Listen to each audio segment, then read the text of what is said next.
காவல்துறை உங்க நண்பன் இந்த வரவேற்பறையெல்லாம் வச்சிருந்தாங்கல்ல, அங்க போன உடனே உங்களை எப்படி கவனிக்கிறாங்க?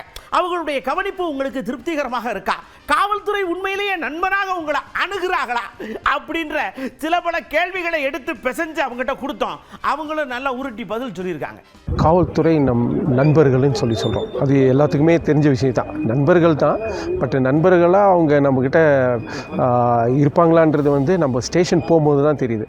பாதிக்கப்பட்ட மக்களுக்கு ஆதரவாக பாதிக்கப்பட்ட மக்களுடைய புகார் மூலம் உண்மை இருக்கிறதா என்று பார்த்து சம்பந்தப்பட்ட எதிர்த்தரப்பை வச்சு பேசி முடிக்கணும். மக்களை நியாயமான முறையில் விசாரிக்க வேண்டும், நீதியை நிலைநாட்ட வேண்டும். சாமானிய மக்களுக்கு பிரயோஜனமாக இருக்கக்கூடிய இடமாக காவல்துறை இருக்கணுமே தவிர சாமானிய மக்கள் பயப்படக்கூடிய இடமாக காவல் நிலையம் இருக்கக்கூடாது. குற்றம் சாட்டப்பட்டவனா உடனே குற்றவாளிங்கிற ரீதியிலே காவல்துறை அணுகுது.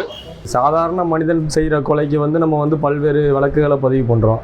அதுவே காவல் நிலையங்கள் நடக்கக்கூடிய கொலைகளை வந்து இது வந்து யதார்த்தமாக நடந்தது, வலிக்கி விழுந்துட்டு கையை உடைச்சிட்டாங்க அப்படின்னு சொல்கிறது வந்து ஒரு முறையானதாக இல்லை.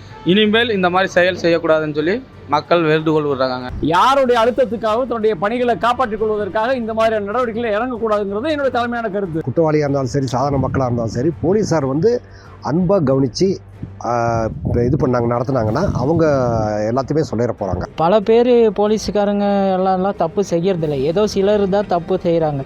அதுக்காக எல்லா போலீஸ்காரங்களையும் தப்பாக நினைக்கக்கூடாது. காவல்துறை இனிமேல் தான் நமக்கு பிரச்சனை போகும்போது அதை பார்த்து கீழே விசாரித்து சரி பண்ணுதாங்க. நண்பன்னா 80% கிடையாது, விரோதியாக தான் பார்க்காங்க. குற்றம் சாட்டப்படுபவர்களை பிடித்து கொண்டு போய் நீதிமன்றத்தில் ஒப்படைப்பது தான் அவங்களுடைய வேலை. சாமானிய மக்களும் ஆகட்டும், வசதி உள்ளவங்க ஆகட்டும், ரெண்டு பேர்த்தையும் சமமாக ட்ரீட் பண்ணும் போலீஸ் ஸ்டேஷன் பொறுத்த வரைக்கும். நண்பனுக்கு என்னென்ன முறைகள் இருக்கணுமோ, அது பக்குவங்கள் இருக்கணுமோ, அதை வந்து தொடர்ச்சியாக வந்து பின்பற்றணும். சாமானியர்கள் வரும்போது உடனே அவங்களுடைய கம்ப்ளைண்ட்டை கேட்கணும், கேட்டு அவங்களுடைய பிரச்சனையை வந்து தீர்த்து வைக்கிறது தான் அவங்க தான் உண்மையான நண்பர்கள். போலீஸ் வந்து இந்த மாதிரி ஒரு சில விஷயங்கள் செய்யணும் தான், ஆனால் ஒரு மனுஷனை வந்து உயிர் போகிற அளவுக்கு வந்து தண்டனை கொடுக்கக்கூடாது.